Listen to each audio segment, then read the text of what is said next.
MC Moa, naglabas ng sama ng loob laban kay Vice Ganda. Umani na samsari reaksyon mula sa netizen ang revelasyon ng komedyanteng si MC Moa tungkol sa pagtrato sa kanya ni Vice Ganda sa comedy bar nito. Si MC ay isa sa pinakasikat na komedyante sa bansa.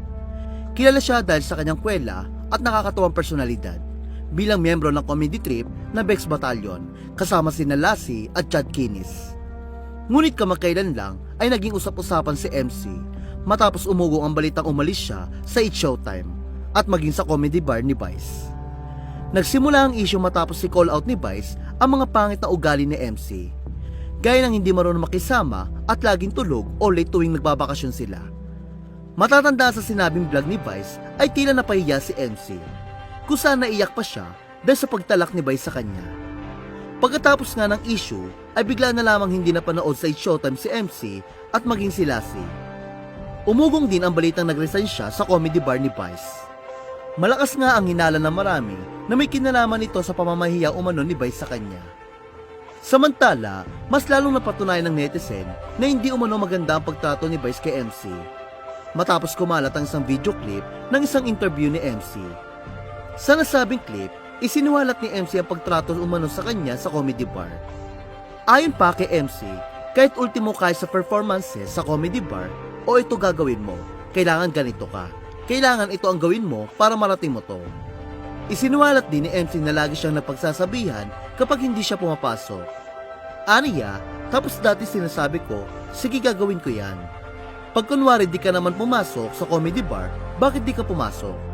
Dapat pumasok ka para mapapractice ka, para ikaw ang pinakaangat sa kanilang lahat. Samantala, sa kabilang banda, dinipensahan naman si MC ni Chad Kinis laban sa mga nagsasabing tamad at wala siyang pangarap kumpara kay Lassie. Ayon kay Chad, malaki ang naitulong ni MC kaya sila matagumpay ngayon. Aniya, yung mga ganitong klaseng basher na akala mo alam na alam ang personal na buhay ng ibang tao, kung wala kang alam, try mo mag-research. Ayos lang naman na ayaw mo isa sa amin o isa lang ang gusto mo sa amin. Pero hindi ibig sabihin yan, may karapatan ka ng sabihan ng iba na walang pangarap at tamad. Anong alam mo? Kung na-research ka at talagang fan ka ni Lassie, alam mo kung paano siya sinuportahan at tinulungan ni MC para maiayos din ang lahat sa buhay niya mula noon hanggang ngayon. Segunda naman ni Lassie, grabe naman, wag ganon please. Magkakaibigan kami. Si MC kaibigan ko, more than 20 years na. Si Chad more than 15 years na. Ginabayan nila ako para makamit ko kung ano meron ako ngayon. Nagtutulungan kami at nagmamahalan, kaya maayos ang buhay namin ngayon. Iginate din nila na hindi totoo ang mga sinasabi ng iba tungkol kay MC. Tila pinapatamaan niya si Vice. Aniya, nakakalungkot lang kasi nagkakaroon ng issue dahil sa estado namin ngayon. Sa totoo lang, ako ang list kung anong meron ako ngayon and thankful ako sa mga kaibigan ko. Kaya wag natin pangunahan ang mga pangyayari, alamin ang katotohanan.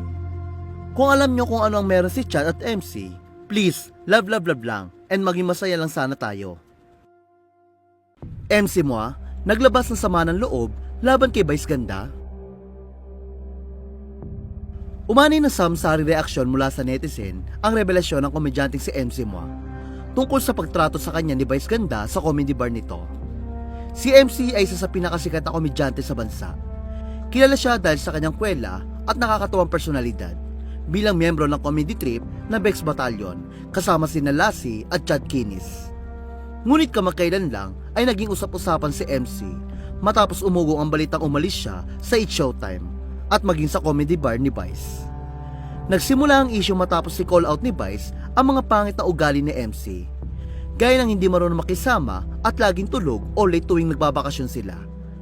Matatanda sa sinabing vlog ni Vice ay tila napahiya si MC, kung saan naiyak pa siya dahil sa pagtalak ni Vice sa kanya. Pagkatapos nga ng issue ay bigla na lamang hindi napanood sa It's Showtime si MC at maging si Lassie.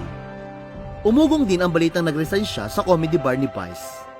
Malakas nga ang hinala ng marami na may kinalaman ito sa pamamahiya umano ni Vice sa kanya. Samantala, mas lalong napatunayan ng netizen na hindi umano maganda ang pagtrato ni Vice kay MC matapos kumalat ang isang video clip ng isang interview ni MC. Sa nasabing clip, isinuwalat ni MC ang pagtrato umano sa kanya sa comedy bar. Ayon pa kay MC, kahit ultimo kaya sa performances sa comedy bar o ito gagawin mo, kailangan ganito ka. Kailangan ito ang gawin mo para marating mo to. Isinuwalat din ni MC na lagi siyang napagsasabihan kapag hindi siya pumapasok. Aniya, tapos dati sinasabi ko, sige gagawin ko yan. Pag kunwari di ka naman pumasok sa comedy bar, bakit di ka pumasok? Dapat pumasok ka para mapapractice ka, para ikaw ang pinakaangat sa kanilang lahat. Samantala, sa kabilang banda, dinipensahan naman si MC ni Chad Kinis, laban sa mga nagsasabing tamad at wala siyang pangarap kumpara kay Lassie. Ayon kay Chad, malaki ang naitulong ni MC kaya sila matagumpay ngayon. Aniya, yung mga ganitong klaseng basher na akala mo alam na alam ang personal na buhay ng ibang tao, kung wala kang alam, try mo mag-research. Ayos lang naman na ayaw mo isa sa amin o isa lang ang gusto mo sa amin. Pero hindi ibig sabihin yan, may karapatan ka ng sabihan ng iba na walang pangarap at tamad. Anong alam mo? Kung na-research ka at talagang fan ka ni Lassie, alam mo kung paano siya sinuportahan at tinulungan ni MC para maiayos din ang lahat sa buhay niya mula noon hanggang ngayon.